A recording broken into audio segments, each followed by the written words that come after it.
With Bitcoin hitting $52,000, it is very near that this asset will break its all-time highs very soon. Michael Saylor is confident that Bitcoin's reaching $100,000 is certain, and he explains why. Listen, before this, please share it with your friends who wants to make money online. Like this video and subscribe to the channel.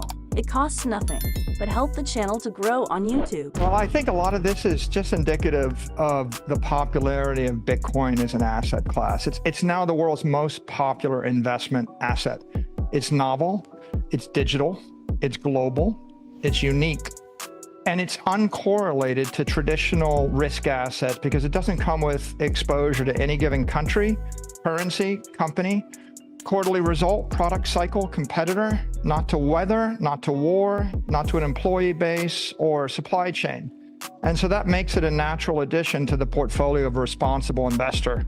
There's 10 years of pent-up demand. People have been waiting for these ETFs, and finally, mainstream investors are able to access Bitcoin. And I think that's what's driving the surge of capital in the asset class. And initially, there was a rebalancing as people were moving capital between the futures market and the miners and MicroStrategy and the ETFs. But following that rebalancing, I think the assets found its footing. And now people are beginning to realize that there's 10 times as much demand for Bitcoin coming in through these ETFs as there is supply coming from the natural sellers who are the miners. Bitcoin pushes through $50,000 for the first time since late 2021, and it was all on BlackRock. It was all on Fidelity, because they own a combined 171,000 Bitcoins worth $8.3 billion for their spot Bitcoin ETFs. They are buying like crazy. There's 12.5x more demand than there is supply being created.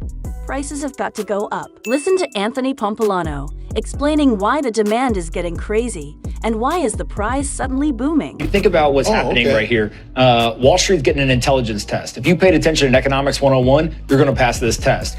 There is hundreds of millions of dollars per day flowing into these Bitcoin ETFs, and there is only about $40 to $45 million of net new Bitcoin being produced. So there's 12.5 times more demand than there is supply being created every single day. If there's that much demand and that little supply, the price has got to go up to accommodate everyone. And so my guess is that we're about to see Bitcoin continue to grind up over the next couple of weeks. So Pompilano, what's holding back Bitcoin before? Well, the Bitcoin's not being held back, right? I mean, It was at 47 and went down to 40,000 because everyone was dumping GBTC. Now all of a sudden we're back to 50,000. I think 50,000 is a psychological level as well. People get really excited. They say, hey, we're going back towards all-time highs. And as soon as Bitcoiners start saying it, somehow it usually happens. It does, right? So the question is, what's next for Bitcoin? What's gonna happen? And what was the investment strategy now? I want you to listen. Listen carefully and understand. Yeah, so if you look at what happened with the Bitcoin ETF, right? Bitcoin is an asset. It's now been accepted within Wall Street, and now people want to get access. And so we have these Bitcoin ETF issuers. I think that the next big run of equities is going to end up being in altcoin ETFs. And what I mean by that is forget which coin or which protocol, but the altcoin ETF issuers, I think, are going to have a great run over the next 2 years. I've made 3 bets here. I invested in Bitwise. I invested in a company called 21 Shares. And then the only publicly traded company is something called DeFi Technologies. And all 3 of these, they basically want to give people exposure to assets. They don't care which one you pick. They just want to make sure that it's easier for you to put money into this ecosystem, in this industry. And I think all 3 will do well. These are the top bets Pompilano takes. What do you guys think of it? Let us know your thoughts in comments section below. Listen to this interesting argument. I find it very useful. CNBC host argues with SEC chair Gary Gensler over Bitcoin. Is that the problem though? It's not necessarily Bitcoin, the underlying asset, but more the froth and the potential for fraudsters to use it that has Well, been this is a concern? field, Becky, that's been rife with fraud and manipulation. And look at all the bankruptcies. And you've had on this set people talking about those various bankruptcies. And it's not just one entity, it's entity after entity after entity. And then investors are just lining up in the bankruptcy court. What do you make of, this goes to the underlying piece of this. You've heard Jamie Dimon say that he would close it down, that basically Bitcoin I've you've heard seen the him say comments, that. right? It's not just that he closed it down, that he would say it's used by drug dealers and used by folks who are doing all sorts of illicit and terrible things. There's very few things that trade today that people talk about like that. Now, there are obviously frauds and things that happen, but maybe not like this. like the dollar is like 100 times more. Well, I know that's your perspective, but I'm just I'm curious how you think about that.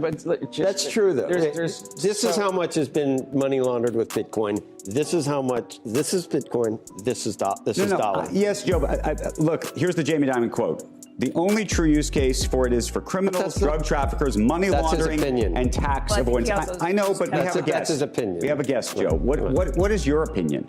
And what is your opinion that we have something trading on the exchange for the public that has this type of use case, at least as described by the president of one of the largest financial institutions in the country? It's the leading market share in ransomware, and that's publicly known. Right. You know, it's the token of choice for ransomware.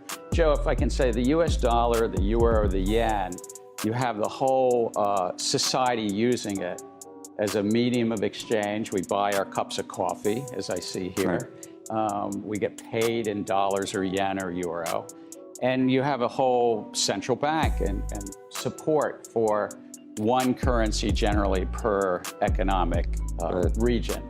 That we don't have here. So there's a very real economic difference. Which is part of the attraction, since it's decentralized, and you can't have a profligate central bank. It's not that decentralized, Joe. Well, I know you're saying because of the ETFs, but really it is. No, for it's not DeFi that decentralized and everything. because look how finance tends towards centralization since antiquity. Right. So what do we have? We have a handful of 3 to 6 core so-called crypto I understand, exchanges. but the asset itself, the way that That's the how the distributed accounting ledger. Right. That's how the ledger. And now, how many times do you have people on this show that say, "I want to invest in something because how the books and records are kept"? I mean, Joe, really? It's just an accounting ledger, a clever. It's a ledger that everyone has, and can't be double counted. It's almost immutable. That's why people think it has inherent value. So you trust it more than an Oracle database, or you trust it more? I trust it more than a lot of the Bitcoin bulls say they trust it a lot more than the central bank that enables the fiscal authorities to spend money to the tune of $33 trillion. That's everybody's investment choice. That's all for today's video. Please smash that like button and subscribe to the channel for more amazing content like this. See you in the next video.